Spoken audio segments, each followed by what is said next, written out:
Hello guys, ए plus प्रतिभा classes में आपका फिर से स्वागत है। और आज का टॉपिक है हमारा राजस्थान के इतिहास के जो महत्वपूर्ण स्रोत हैं वो पढ़ेंगे आज की वीडियो में। तो राजस्थान के महत्वपूर्ण जो स्रोत हैं वो देखिए, स्रोत क्या है जिनसे जानकारी मिलती है। शिलालेख की बात करेंगे, शिलालेख क्या होते हैं पहले ये देखेंगे। तो राजस्थान के इतिहास की जानकारी के लिए जैसे पुरातात्विक साहित्यिक जो सामग्री के स्रोत हैं वो उपलब्ध है। तो राजस्थान में जो सर्वप्रथम पुरातात्विक सर्वेक्षण का कार्य जो है वो 1871 ईस्वी में ACL कार्लाइल द्वारा या फिर उनके निर्देशन में प्रारंभ हुआ था। तो जैसे राजस्थान की अगर बात करें तो अरावली की कंदराओं जैसे कि बूंदी में छाजा नदी है, कोटा में चंबल नदी का जो क्षेत्र है, विराटनगर जयपुर है, ये सारे स्थानों पर मानव से चित्रित जो मानव के हाथ से चित्रित यानी शिलालेख होते हैं। शिला यानी कि पत्थर, लेख यानी लिखना। तो पत्थरों पर जो निर्मित जो पत्थरों पर लिखा गया है उन्हें क्या बोलेंगे? शिला लेख बोलते हैं। तो ये बात करते हैं। तो राजस्थान में अगर बात करें तो जैसे शिलालेख है, पाषाण पट्टिका, पाषाण भी पत्थर ही होते हैं। ताम्रपत्र है, इंसाफ बी पर क्या है? जो तिथि है, जो समसामयिक घटना बोल सकते हैं वो अंकित है। तो शिलालेखों में किसी शासक की उपलब्धि है, उनका यशोगान यानी कि उनकी शौर्य गाथा है, उन्हें क्या कहा जाता है? उन्हें बोलेंगे प्रशस्ति। जैसे कि राज प्रशस्ति है, राज सिंह का इतिहास है। तो चलिए बात करते हैं सबसे पहले की सभी लेख की बड़ली का शिलालेख। शिलालेख बता दिया मैंने, शिलालेख का अर्थ क्या है?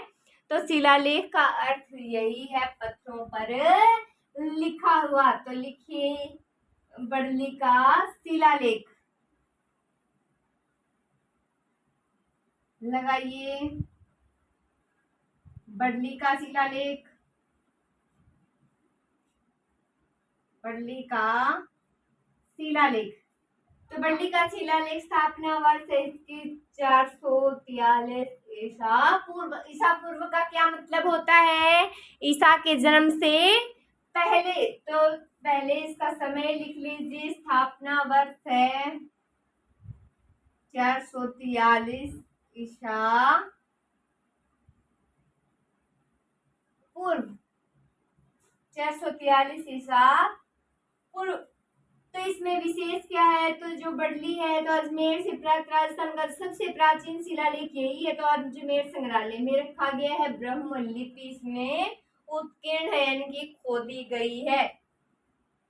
तो लिखते हैं, चलिए बड़ली के बारे में तो लिखे बड़ली से। बड़ली नहीं पता ब्रैकेट में लिख सकता है अजमेर, अजमेर। तो बड़ली से प्राप्त, यह राजस्थान लिखें प्राप्त, यह राजस्थान का सबसे प्राचीन शिलालेख है। लिखें सबसे प्राचीन शिलालेख है,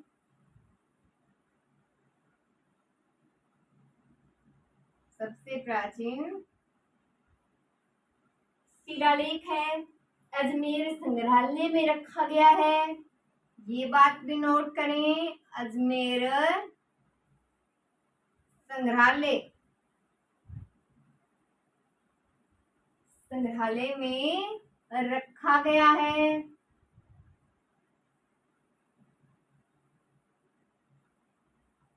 अजमेर संग्रहालय में रखा गया और यह शिलालेख ब्राह्मी लिपि में उत्कीर्ण है। तो ये बात नोट करें, लिखें यह शिलालेख, यह शिलालेख ब्राह्मी लिपि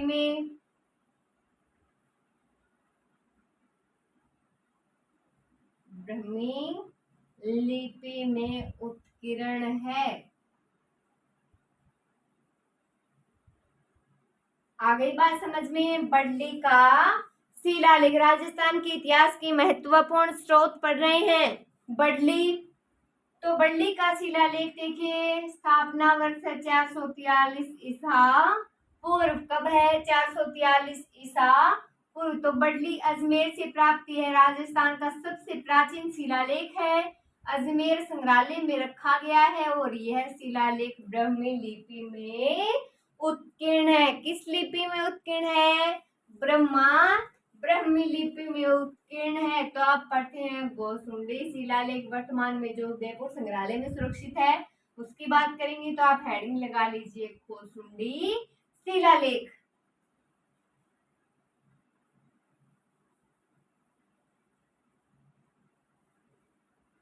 बात करते हैं घोसुंडी के बारे में, तो लगाइए घोसुंडी शिलालेख।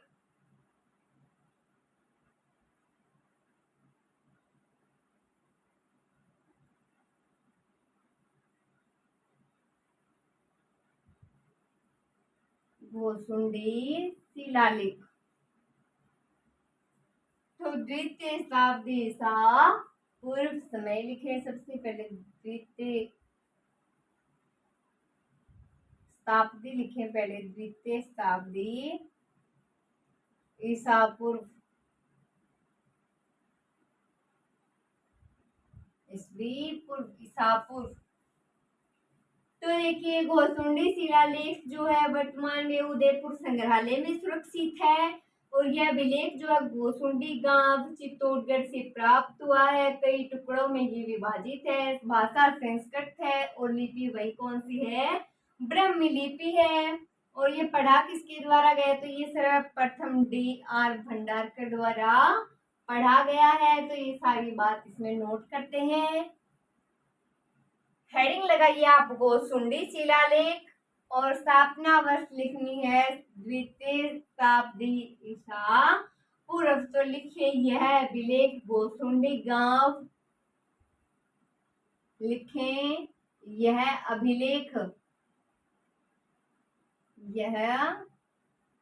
अभिलेख घोसुंडी गांव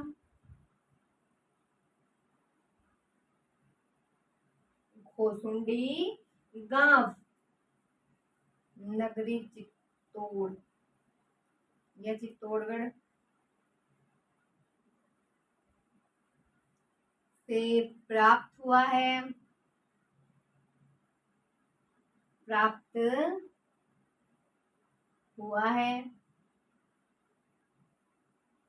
तो शिलालेख कई टुकड़ों में विभाजित है, ये बात भी नोट करें। लिखें ये शिलालेख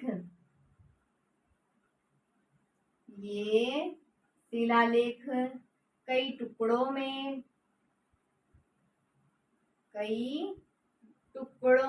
विभाजित है।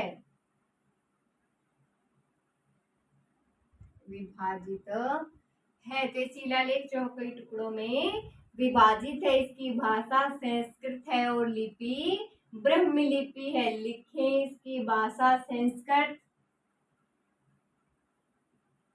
इसकी भाषा संस्कृत एवं लिपि ब्राह्मी है।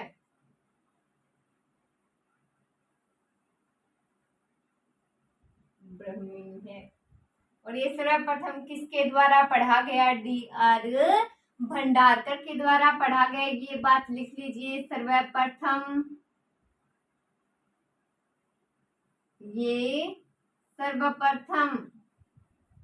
D.R.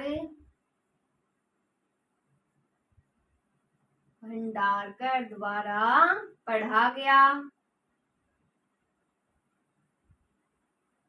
किसके द्वारा पढ़ा गया है? D.R. भंडारकर द्वारा पढ़ा गया है। तो किसके बारे में बात हो रही है? घोसुंडी शिलालेख के बारे में बात हो रही है। स्थापना वर्ष है द्वितीय शताब्दी ईसा पूर्व। तो यह अभिलेख घोसुंडी गांव नगरी चित्तौड़गढ़ से प्राप्त हुआ है। कहाँ से प्राप्त हुआ है? घोसुंडी गांव नगरी चित्तौड़गढ़ से प्राप्त हुआ है। और ये शिलालेख कई टुकड़ों में विभाजित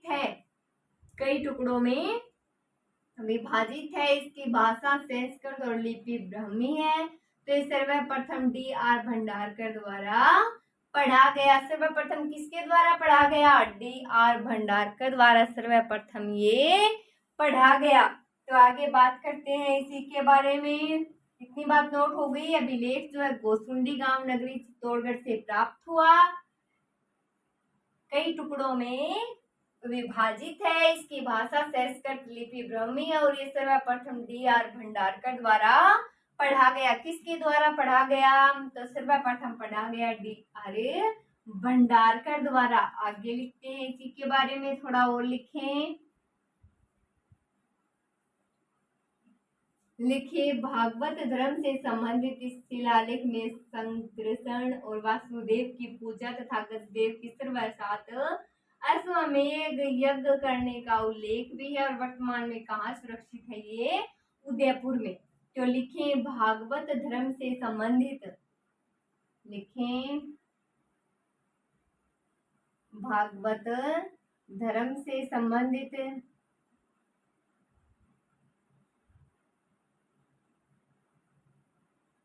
भागवत धर्म से संबंधित इस शिलालेख में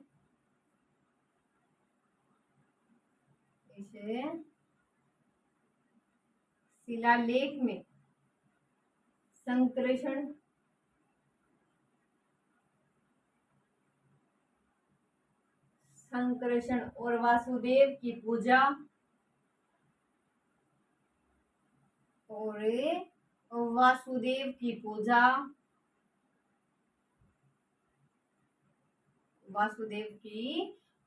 तथा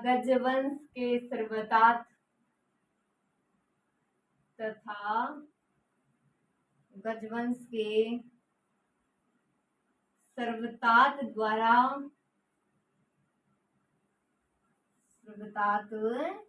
द्वारा अश्वमेध यज्ञ करने का उल्लेख है। लिखें अश्वमेध यज्ञ करने का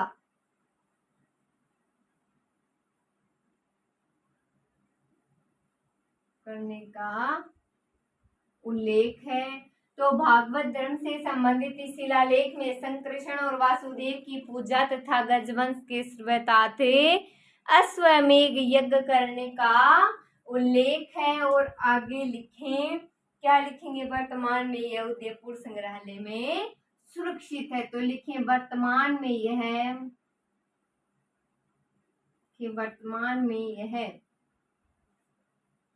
उदयपुर संग्रहालय में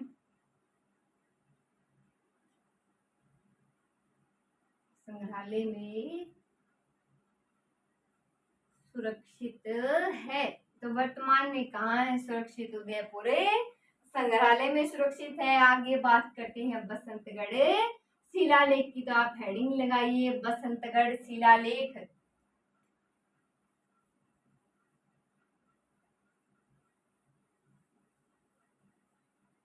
लिख लीजिए बसंतगढ़ शिलालेख।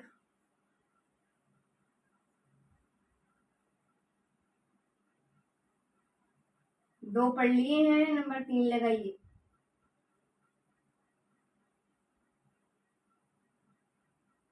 बसंतगढ़ शिलालेख। स्थापना वर्ष क्या लिखनी है? 625 ईस्वी। ईसा पूर्व ध्यान से नोट कीजिएगा थोड़ी। 625 ईस्वी। तो सिरोही के बसंतगढ़ से प्राप्त है ये शिलालेख। इसमें राजस्थानी द्वितीय शब्द का प्रयोग मिलता है। लिख लीजिए सिरोही के बसंतगढ़ से प्राप्त। या फिर पूरी लाइन में एक ही बात लिखेंगे कि सिरोही के बसंतगढ़ से प्राप्त शिलालेख में शब्द का प्रयोग है। एक ही लाइन में लिख लीजिए, पूरी बात लिखे। सिरोही के बसंतगढ़ से प्राप्त, सिरोही के बसंतगढ़ से प्राप्त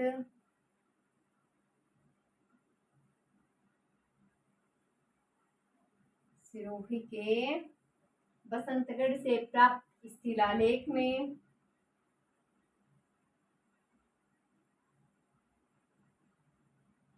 इस शिलालेख में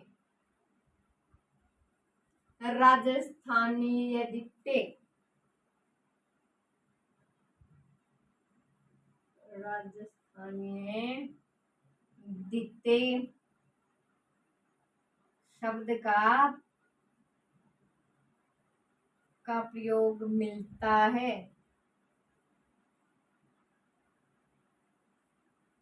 तो देखिए बसंतगढ़ शिलालेख में इतनी बात नोट करेंगे। बसंतगढ़ शिलालेख ईस्वी लिखिए 625 ईस्वी। ईस्वी है 625 ईस्वी। फिर से बोली ईस्वी है 625 ईस्वी। तो सिरोही के बसंतगढ़ से प्राप्त इस शिलालेख में राजस्थानी द्वितीय शब्द का प्रयोग मिलता है। किस शब्द का प्रयोग मिलता है? राजस्थानी द्वितीय शब्द का प्रयोग मिलता है। किसमें? बसंतगढ़ शिलालेख में 625 ईस्वी। ईस्वी है 625 ईस्वी। तो लगा लीजिए 625 ईस्वी और लिख लीजिए सिरोही के बसंतगढ़ से प्राप्त शिलालेख में राजस्थानी द्वितीय शब्द का प्रयोग मिलता है। आगे लिखें अपराजित का शिलालेख।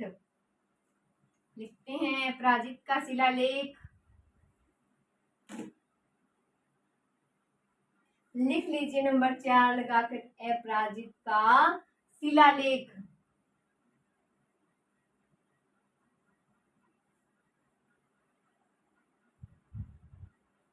अपराजित का शिलालेख।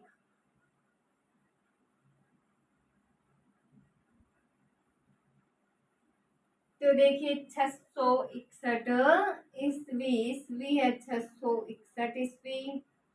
नोट करें अपराजित का शिलालेख ईस्वी है 661 ईस्वी। तो दामोदर द्वारा लिखा गया है और गुहिल शासक अपराजित की जो उपलब्धियां है उसका वर्णन है। नागदा मेवाड़ से ये प्राप्त हुआ है। तो लिख लीजिए दामोदर द्वारा रचित है। रचित लगाकर लिख लीजिए दामोदर द्वारा रचित। दामोदर द्वारा।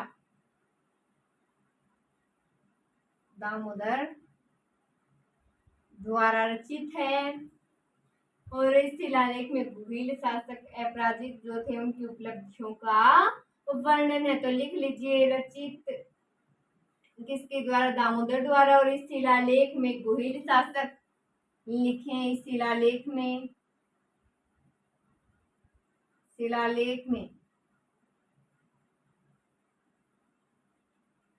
गुहिल शासक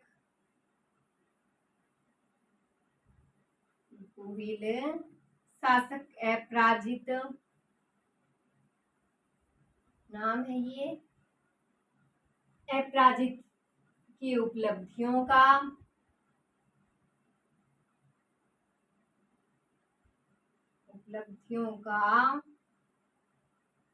वर्णन है।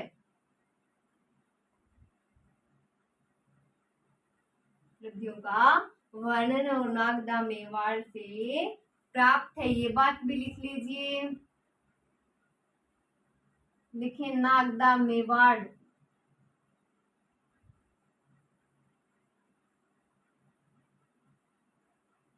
से प्राप्त है।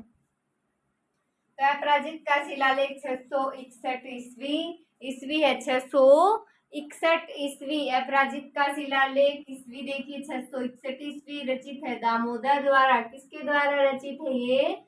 दामोदर द्वारा। तो इस शिलालेख में गुहिल शासक अपराजित। गुहिल शासक कौन है? अपराजित की उपलब्धियों का वर्णन है और नागदा मेवाड़ से ये प्राप्त है। कहाँ से प्राप्त है? नागदा मेवाड़ से। रचित किसके द्वारा? दामोदर के द्वारा। और इस शिलालेख में गुहिल शासक अपराजित की उपलब्धियों का वर्णन है और नागदा मेवाड़ से प्राप्त है। आगे लिखे मानमोरी शिलालेख। बात करते हैं मानमोरी शिलालेख की।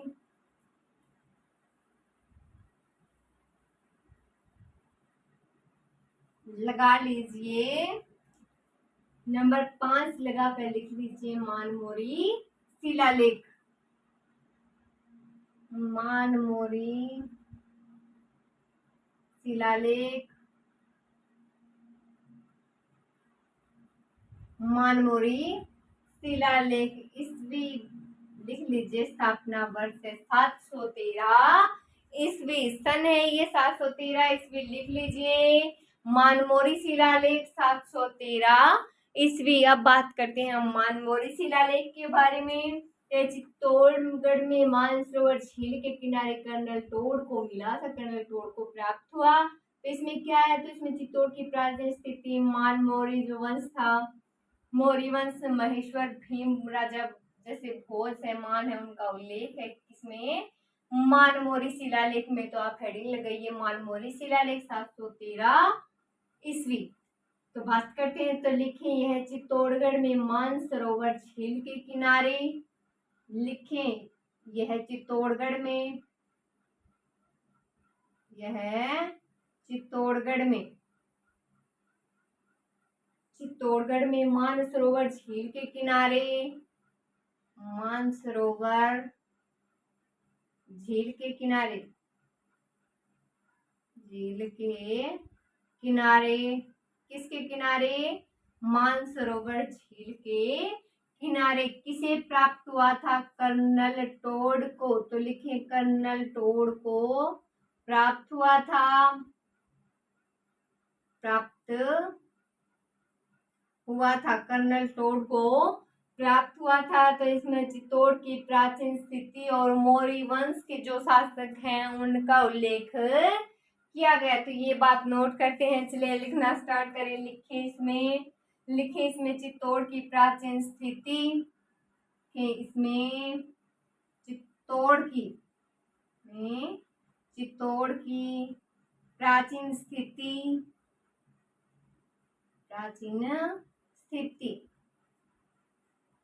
चित्तौड़ की प्राचीन स्थिति एवं मौर्य वंश के महेश्वर, लिखें एवं मौर्य वंश के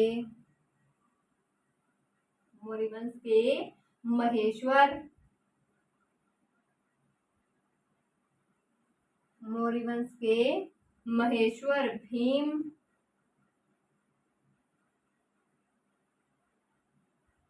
भोज एवं राजा मान का उल्लेख है, राजा मान का उल्लेख है। तो नोट करें मानमोरी शिलालेख 713 ईस्वी है, 713 ईस्वी। तो ये चित्तौड़गढ़ में मानसरोवर झील के किनारे कर्नल टोड को प्राप्त हुआ था। कहाँ हुआ था, चित्तौड़गढ़ में मानसरोवर झील के किनारे कर्नल टोड को प्राप्त हुआ था। इसमें चित्तौड़ की प्राचीन स्थिति और मौर्य वंश के महेश्वर, भीम, भोज एवं राजा मान का उल्लेख है। आगे लिख लीजिए कणस्वा शिलालेख, लगाइए हेडिंग कणस्वा शिलालेख।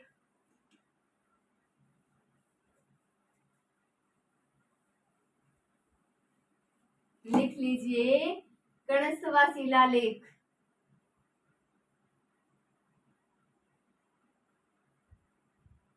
कणस्वा शिलालेख।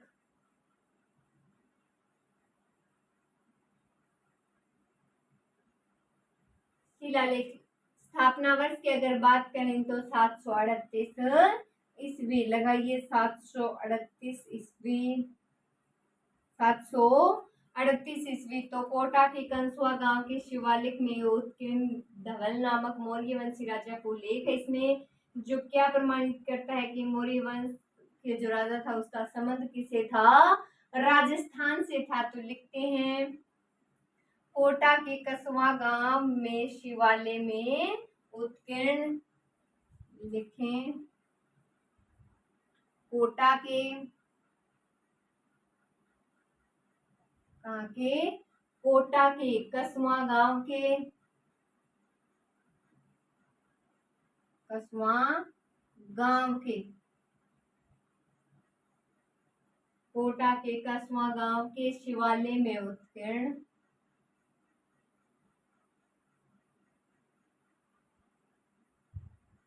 शिवालय में उत्कीर्ण। तो इस लेख में धवल नामक मौर्य वंशी राजा का उल्लेख मिलता है। लिख लीजिए किसका उल्लेख मिलता है, तो लिखें इस लेख में धवल नामक, लिखें इस लेख में, इस लेख में धवल नामक, धवल नामक मौर्य वंशी राजा का उल्लेख मिलता है। मौर्य वंशी राजा का उल्लेख मिलता है। उल्लेख मिलता है जो यह प्रमाणित करता है कि मौर्य वंश का जो राजा था उसका संबंध राजस्थान से था। लिख लीजिए, उससे यह प्रमाणित होता है। लिखें, उससे यह प्रमाणित होता है। प्रमाणित होता है कि मौर्य वंश का राजस्थान से संबंध था। कि मौर्य वंश का, किसका? मौर्य वंश का किससे संबंध था? राजस्थान से। तो लिख लीजिए, राजस्थान से संबंध था। तो कोटा के कसवा गांव के शिवालय में उत्कीर्ण था। उत्कीर्ण है तो इस शिलालेख में धवल नामक मौर्य वंशी राजा का उल्लेख मिलता है। और इससे क्या प्रमाणित होता है कि मौर्य वंश का संबंध किससे था? राजस्थान से था। तो इतनी बात नोट हो गई। अब आगे बात करते हैं, फिर एक बार फिर से रिवाइज करेंगे।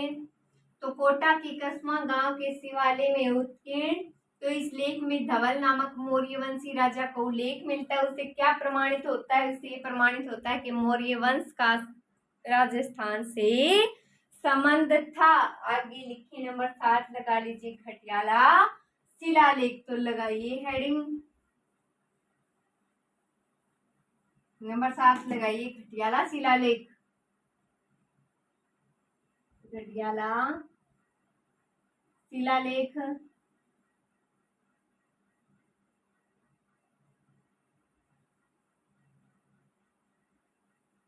घटियाला शिलालेख में सन क्या लिखनी है? स्थापना वर्ष लिख लीजिए 861 ईस्वी। तो लगाइए 861 ईस्वी। तो घटियाला जोधपुर से प्राप्त इस अभिलेख में मंडोर के प्रतिहार शासक जो कुक्कुक था उसका वर्णन है। उसमें संस्कृत भाषा में शिलालेख है। तो ये लेखक मग और उत्कीर्णकर्ता कौन है? कर्णेश्वर, जो कृष्णेश्वर थे, उनका उल्लेख इसमें है। तो बात करते हैं घटियाला शिलालेख के बारे में। आप हेडिंग लगाइए, घटियाला शिलालेख। और स्थापना वर्ष लिखिए 861 ईस्वी। क्या लिखेंगे? 861 ईस्वी। तो लिखिए, घटियाला जोधपुर से प्राप्त इस अभिलेख में, एक ही लाइन में लिखते हैं बात। लिखिए, घटियाला कहाँ पर है? जोधपुर। लिखें घटियाला, ब्रैकेट में लिख लीजिए जोधपुर। तो घटियाला से प्राप्त इस शिलालेख या फिर इस अभिलेख लिख लीजिए, कोई बात नहीं।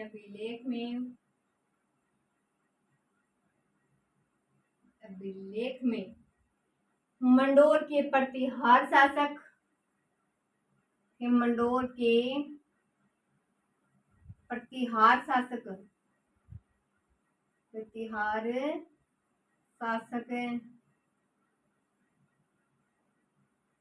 कुक्कुट का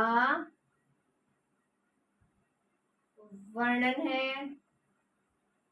कुक्कुट का वर्णन है। इसमें संस्कृत भाषा में शिलालेख के लेखक लिख लीजिए। इसमें संस्कृत भाषा में, भाषा होगी संस्कृत, तो साथ में लिख लीजिए। लिखिए, इसमें संस्कृत भाषा में, संस्कृत भाषा में शिलालेख के लेखक, शिलालेख के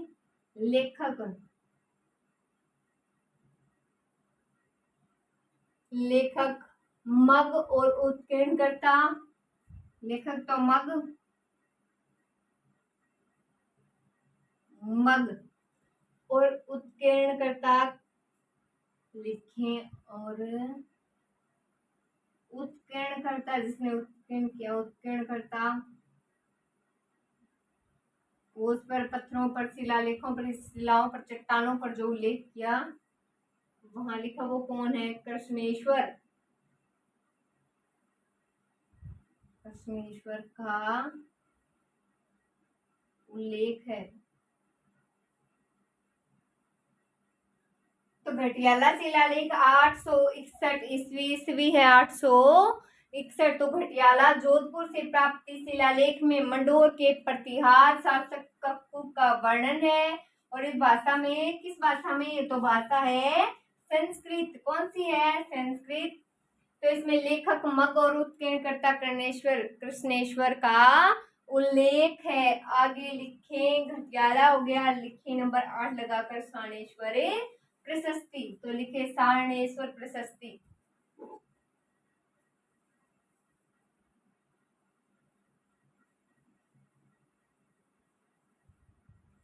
लिख लीजिए सारणेश्वर प्रशस्ति।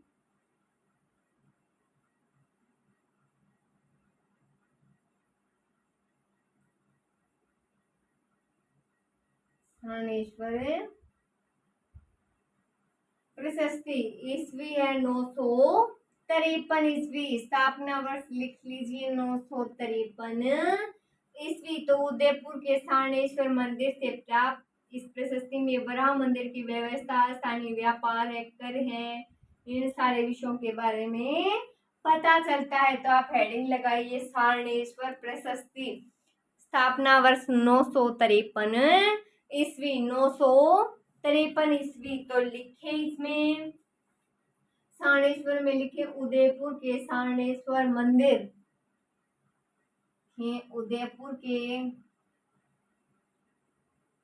उदयपुर के सारणेश्वर मंदिर, सारणेश्वर मंदिर, उदयपुर के सारणेश्वर मंदिर से प्राप्त,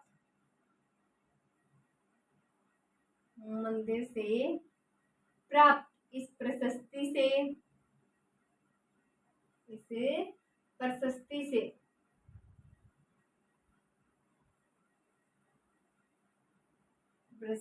से, वराह मंदिर की व्यवस्था,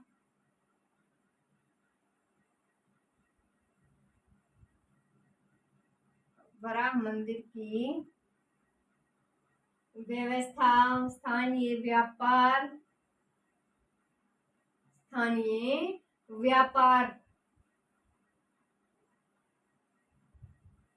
कर और शासकीय पदाधिकारियों आदि विषयों में पता चलता है। लिख लीजिए शासकीय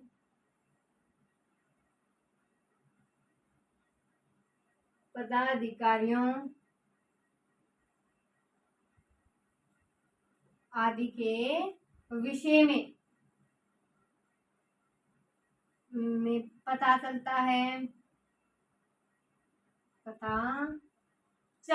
तो सारणेश्वर प्रशस्ति हो गई 953 ईस्वी, ईस्वी है 953। तो उदयपुर के सारणेश्वर मंदिर से प्राप्त इस प्रशस्ति से वराह मंदिर की व्यवस्था, स्थानीय व्यापार कर, शासक के पदाधिकारी आदि विषयों के बारे में पता चलता है। तो इतनी बात नोट हो गई। सारणेश्वर प्रशस्ति में 953 ईस्वी है। तो आगे लिखे नंबर 9 लगा लीजिए हर्षनाथ प्रशस्ति। बात करते हैं हर्षनाथ प्रशस्ति की। लगाइए हर्षनाथ प्रशस्ति, हर्षनाथ प्रशस्ति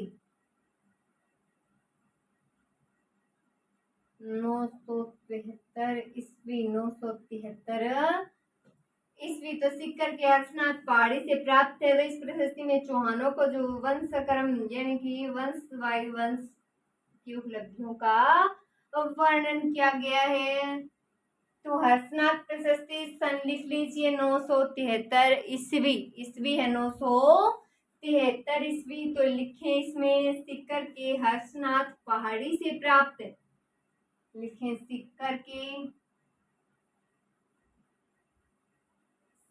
के हर्षनाथ पहाड़ी से प्राप्त, हर्षनाथ पहाड़ी से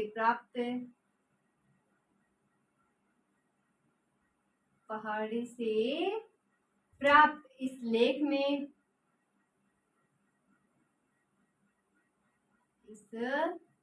लेख में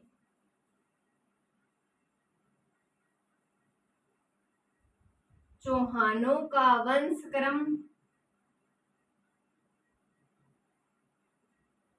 का क्रम उनका वंश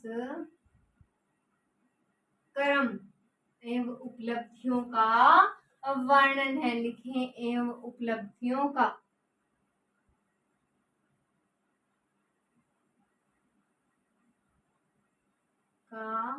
वर्णन है। नोट कीजिए बात। हर्षनाथ प्रशस्ति ईस्वी पूछी जाए तो 973 ईस्वी है 973। तो सीकर के हर्षनाथ पहाड़ी से प्राप्त शिलालेख में चौहानों का वंशक्रम एवं उपलब्धियों का वर्णन है। आगे लिखें किराड़ू शिलालेख। नंबर 10 लगाइए किराड़ू शिलालेख।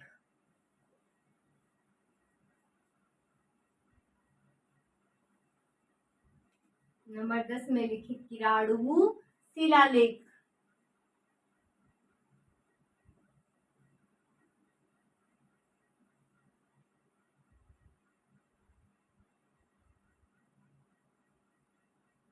किराड़ू शिलालेख।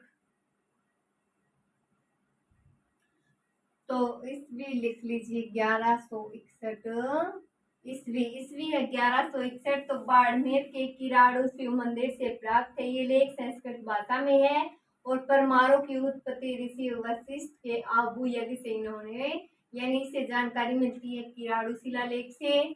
तो आप हेडिंग लगाइए किराड़ू शिलालेख 1161 ईस्वी लिखें 1161 ईस्वी। तो लिखें बाड़मेर के किराड़ू शिव मंदिर से तो प्राप्त। लिखें बाड़मेर के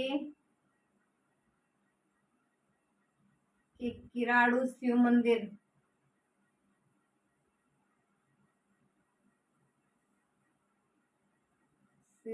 से प्राप्त भाषा संस्कृत। तो लिख लीजिए भाषा संस्कृत भाषा है संस्कृत। तो परमाणु की उत्पत्ति ऋषि वशिष्ठ के आबू यज्ञ से बताई है। नोट कर लीजिए। लिखिए परमाणु की उत्पत्ति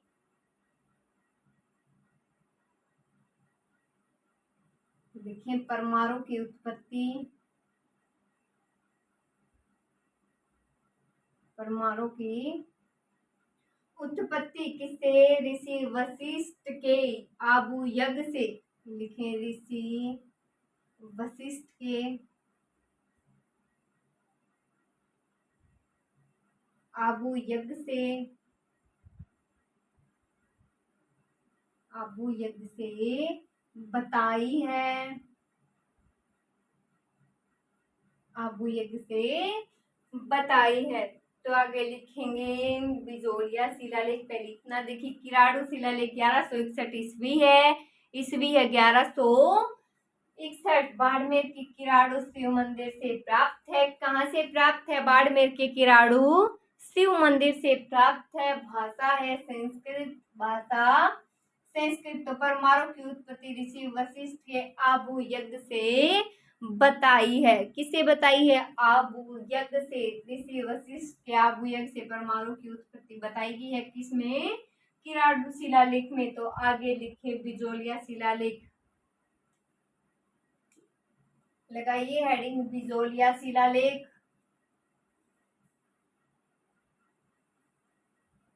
लिखे बिजोलिया शिलालेख।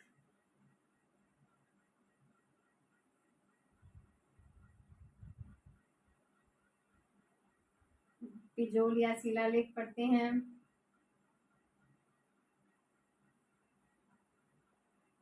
शिलालेख तो 1170 ईस्वी। स्थापना वर्ष पूछी जाए तो 1170 ईस्वी। रचयिता कौन माने जाते हैं? गुणभद्र रचयिता माने जाते हैं। तो रचयिता लिखें रचयिता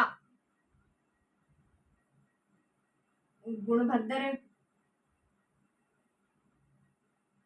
गुणभद्र। तो यह लेख बिजोलिया कस्बे भीलवाड़ा के पार्श्वनाथ मंदिर की बड़ी चट्टान पर है। संस्कृत भाषा में यह 93 पद्य हैं और इसमें चौहानों के इतिहास की जानकारी मिलती है। तो ये बात लिखेंगे, पहले लिखेंगे यह लेख बिजोलिया कस्बे के, लिखें यह लेख बिजोलिया कस्बे के, बिजोलिया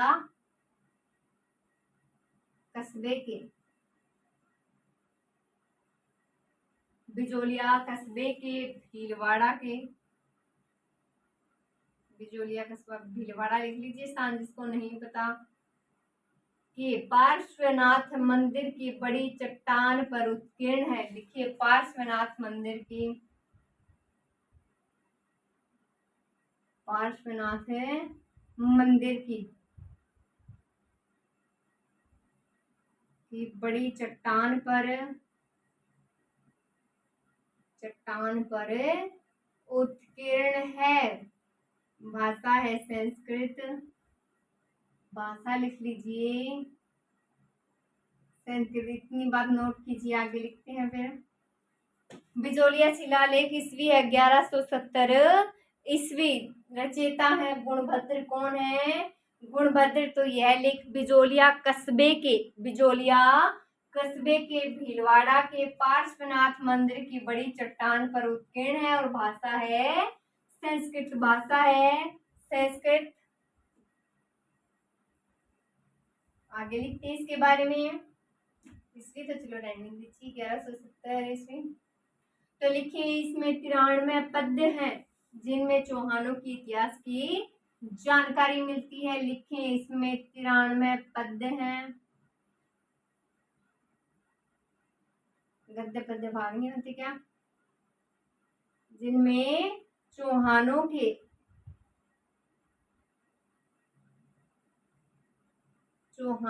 इतिहास की जानकारी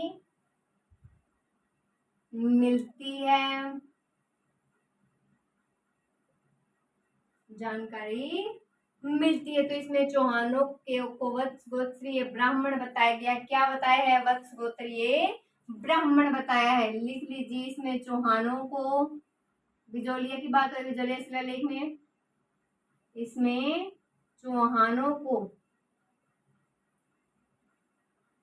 वत्स गोत्रीय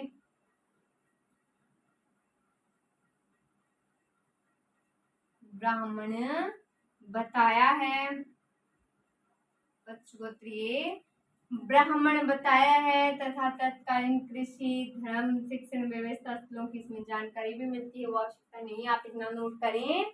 बिजोलिया शिलालेख 1170 ईस्वी और इसमें 93 पद्य हैं जिसमें चौहानों की इतिहास की जानकारी मिलती है। इनमें चौहानों को वत्स गोत्रीय ब्राह्मण बताया गया है। आज के लिए इतना ही, आगे भी बात करेंगे। कुछ शिलालेख हमारी और बच गए, उनकी बात हम नेक्स्ट वीडियो में करते हैं। तो आज के लिए इतना ही। Thank you so much, thank you so much.